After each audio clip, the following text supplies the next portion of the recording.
याविषयी सविस्तर बोलणार आहोत एका छोट्या ब्रेक नंतर. पाहत राहा झी 24 तास विशेष.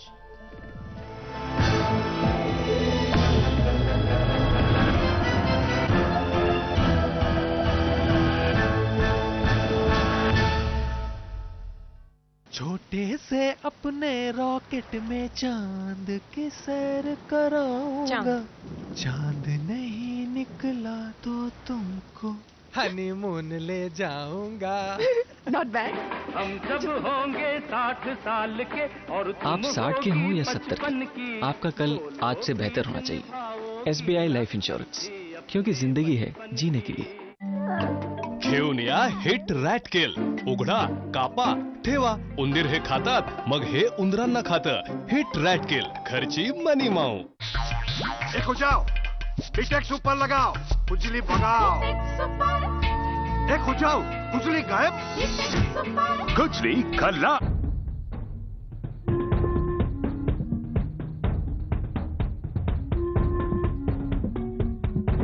New Park Avenue soap in 3 masculine, long-lasting fragrances. It's a man thing.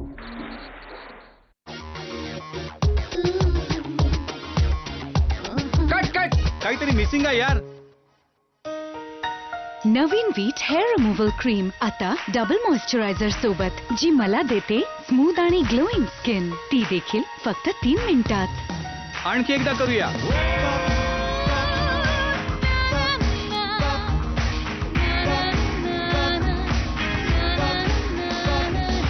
वीट, एक सुंदर अनुभूती.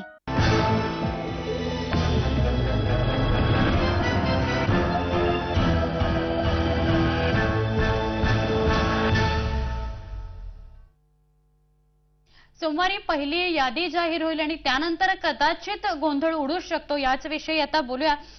सर, हा जो मुद्दा आहे की सोमवारी पहिली यादी जाहीर होणार आहे, त्यानंतर कदाचित पालकांचा आणि विद्यार्थ्यांचा खरा गोंधळ उडू शकतो, काय सांगाल?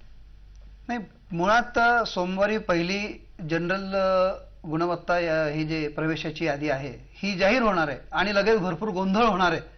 मला वाटतं तसं काही होईल असं वाटत नाही. म्हणजे आपण उलट म्हटलं पाहिजे की काही गोंधळ होणार नाही. या वर्षीची प्रवेश प्रक्रिया ही ऑनलाईनची सुरळीतपणे होईल.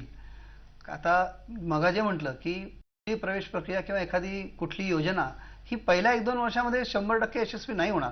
पण एक नक्की की गेल्या वेळेला जेवढे गोंधळ ते यावर्षी नक्की नाहीये.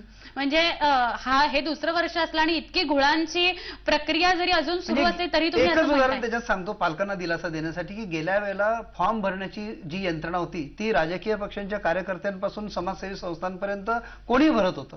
त्यामुळे चुकीची माहिती भरली गेली आणि सगळ्यांना फरफट झालेली आहे. यावेळेला शिक्षण विभागामार्फत 10वीच्या विशेषतः मुख्याध्यापक आणि शिक्षक जे शाळेचे आहेत अनुभवी त्यांच्या मार्फत सगळे फॉर्म भरलेले आहेत. त्यामुळे बरेचसे डिटेल जे द्यायचे असतात ते दिले गेलेले आहेत. त्यामुळे ती गोंधळ होणार नाही. दुसरं काळजी काय घ्यायची तर त्याच्यात एक नक्की मला सांगा असं वाटतं की जर 9 तारखेला जी पहिल्यांदा प्रवेशाची यादी जाहीर होईल, पालकांनी मला अमुक एक कॉलेज हवं होतं ते मिळालेलं नाही म्हणून मी आता प्रवेश घेणार नाही, कृपया असं करू नये.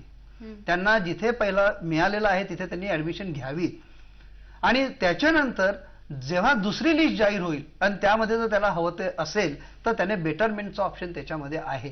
परंतु आम्हाला जर पहिल्या याच्यात मिळालंच नाही, आम्ही या प्रवेश नाही घेतला तर तो या प्रवेश प्रक्रियेतनं बाद केला जाईल आणि त्याची जबाबदारी शासनाची राहणार नाही.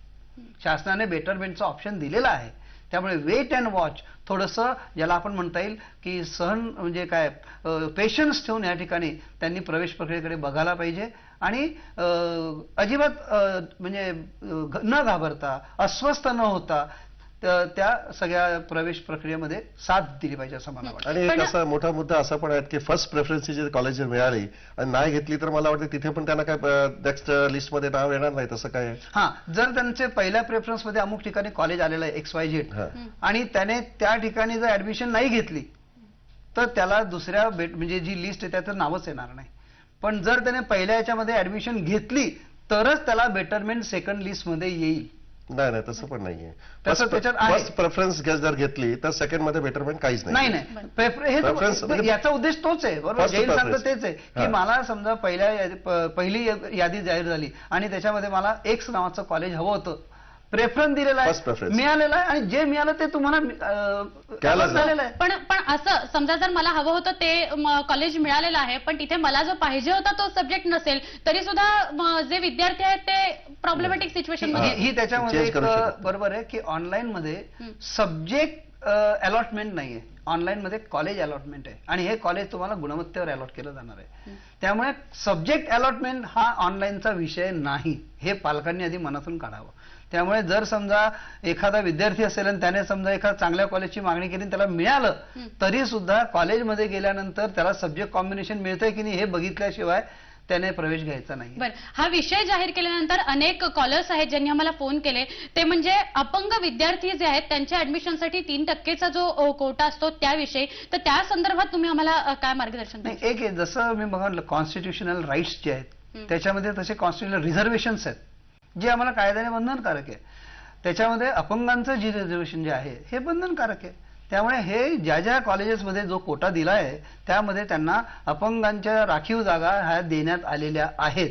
जर एखाद्या ठिकाणी समजा असं काही फॉर्म भरताना चूक झाली असेल किंवा फॉर्म भरला गेला परंतु अपंगाचं प्रमाणपत्र नाही, आता अपंगाचं प्रमाणपत्र जे आहे हे सुद्धा सरकारी काही कॉलेज हॉस्पिटल्स आहे तिथलं मान्यता प्राप्त कितकान त्याचं अपंगत्व पर्सेंटेज आहे. तर ह्या सगळ्या गोष्टीची तिथे पूर्तता करून त्याला राखीव सीट्स आहेत. आणि जर समजा या संदर्भात काही शंका असल्या किंवा अन्याय झाला असेल तर शालेय शिक्षण विभागाकडे किंवा उपसंचालकांकडे शिक्षण आपण जाऊ शकतो. नक्कीच, खूप महत्वाचा हा मुद्दा होता.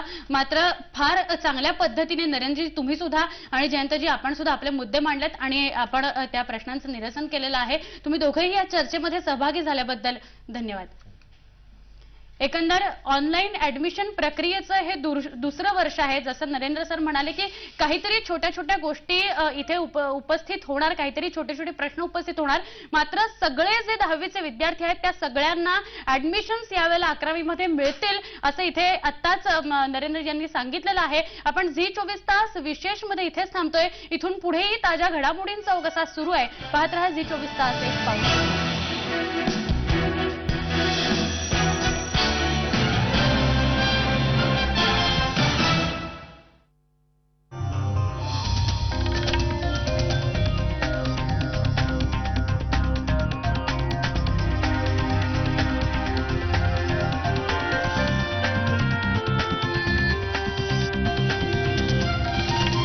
झी24 तास एक पाऊल पुढे.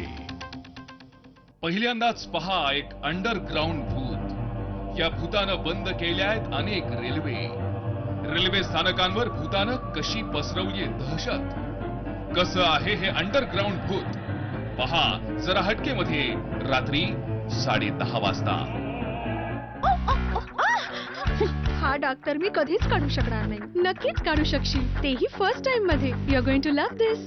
हे घे नवं व्हॅनिश एक्सपर्ट स्टेन रिमूव्हर. एक स्कूप टाक, यात आहे 10 पट जास्त ऑक्सिजन जे हट्टी डाग काढते फर्स्ट टाइम मध्ये.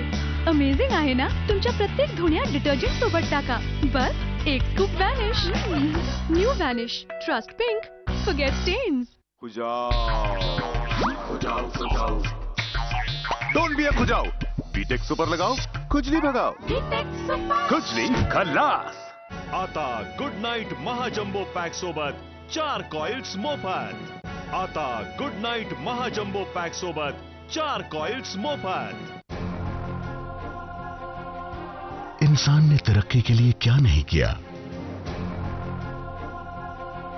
साथ दे उस धरती मां का जिसने ये सब कुछ मुमकिन किया.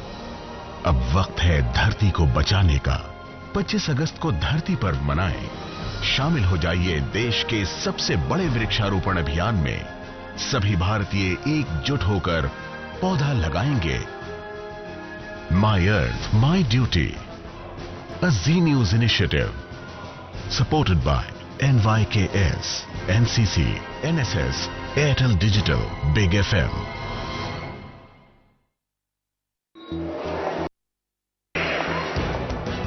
आम्ही घेऊन येतोय तुमच्यापर्यंत एक खुलं व्यासपीठ. निर्भीडपणे मांडा तुमचं मत. खुलेआम. 24 बातम्यांचे सहप्रायोजक हार्पिक. स्वीकारा Harpic challenge. Parineeta wedding collection by Gitanjali आणि Emami fair and handsome, world's number 1 strong fairness cream for man.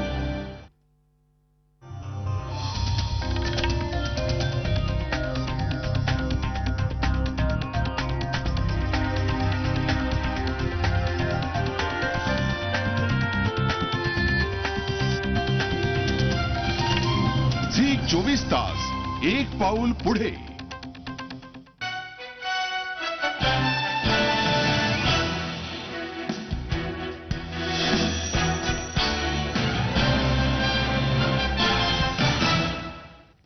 नमस्कार, मी भूषण. आपण पाहत आहे झी 24 तास एक पाऊल पुढे. 24 तास 24 बातम्यांमध्ये आपलं स्वागत. दिवसभरातल्या काही महत्त्वपूर्ण घडामोडींचा वेध आपण या बातमीपत्रात घेणार आहोत.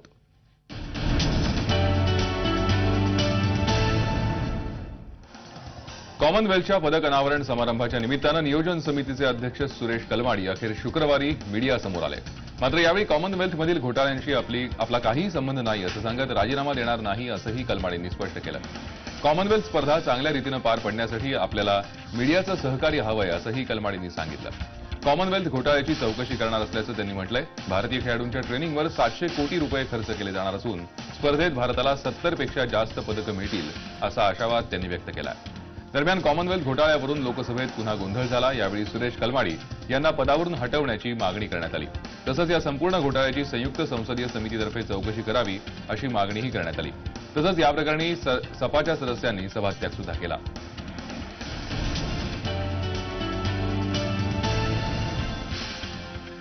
कॉमनवेल्थमध्ये एक भ्रष्टाचार बाहेर येत असताना भोंगळ कारभाराचाही एक अजब नमुना समोर आला आहे. कॉमनवेल्थ आयोजन समितीनं एका जाहिरातीद्वारे भारतीय क्रीडापटूंकडून पदकाची आशा असल्याचं जाहीर केलं.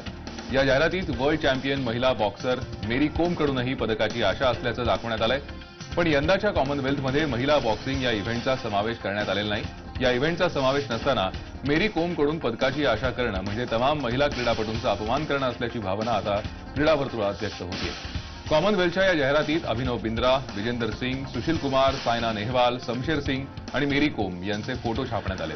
या सर्वांकडून देशाला गोल्ड मेडलची आशा आहे असं दर्शवण्यात आलंय.